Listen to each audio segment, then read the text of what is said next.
Hello. One of the most complicated components of digital image making is understanding resolution, file size, and pixels per inch. You can read this handout at your leisure, but I thought I'd also give you a little bit of help in understanding what it is that we're looking at. All images created digitally are made out of dots or pixels. Dots was the original term used in the printing industry prior to the invention of the computer, but pixels is what you hear more frequently now.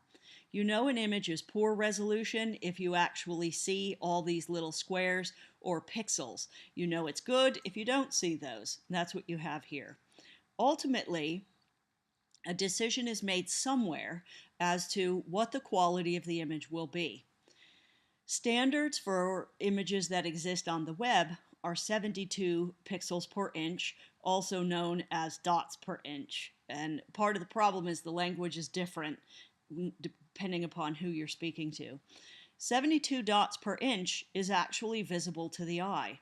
The professional standard for printed images is 300 dots per inch. And think about that. In 1 square inch, would your eye be able to see this without a magnifying glass? The answer is no, and it tends to look smoother. It's not so simple. Please read the remaining information here. I also have a link to Mr. Geek, who will explain this even more scientifically if you want more of that. But what you need to know is when the resolutions are chosen and why choose a certain resolution. Different needs will require a different resolution. Web images are primarily 72 pixels per inch. This is because of the overall file size and speed with which it will download over phone lines, so to speak. You don't want a large image. You have 3 to 5 seconds to convey information to an individual before they leave. If you want to professionally print an image, then 300 dpi or ppi is the requirement.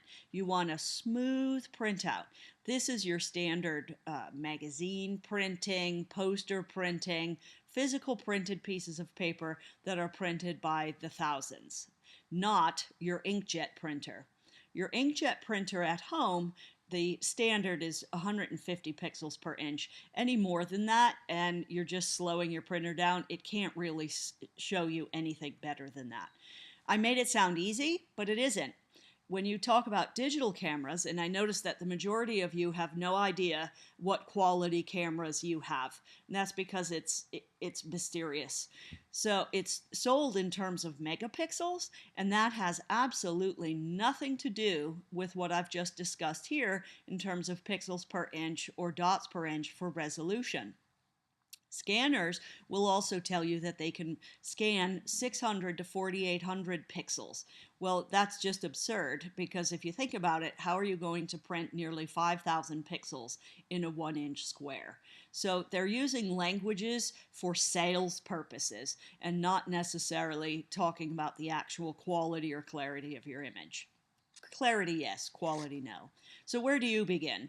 You want to set up your image at the intended output size or end result size. So if I want my image to be 4 by 4 inches, whether it's on the web, whether it's on the printed out from your inkjet, then you start at 4 by 4 and you choose the appropriate resolution for that. If you aren't sure what you will need, always go with the highest resolution possible. So if you start at 4 inches but you really want a billboard, you're setting yourself up for a lot of problems. So make sure that you choose the appropriate output size or end result size and the resolution for your project. If you don't know if it's print or web, start with the 300 because you can always go down. There is an answer to, oops, I made all these mistakes, but you can't perform miracles. There are some things we can recommend for improving, but again, if you start with pixels, you're not going to get rid of the pixels.